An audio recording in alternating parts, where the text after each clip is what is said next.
infamous public outburst na nakita natin lahat sa social media at yung threat na sa paggamit ng dahas should not be dismissed.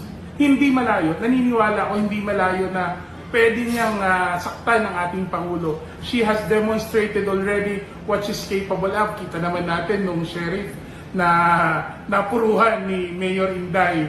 If we continue to delay justice, we may be placing our Commander-in-Chief in serious danger. We're not dealing with an ordinary elected official here. Hindi ho simpleng lingkod bayan ang pinag-uusapan natin dito. Vice Presidente po ng ating bansa. At alam naman ho ng lahat na ang Vice President ay may history ng brash at violent tendencies. Kita ho natin yan, mayor pa lang ho siya.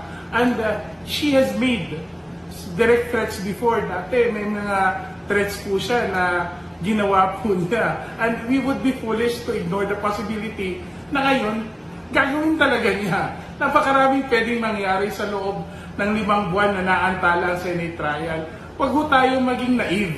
Every day na na-delay po itong trial na to, and meron pong threat sa buhay ng ating Pangulo.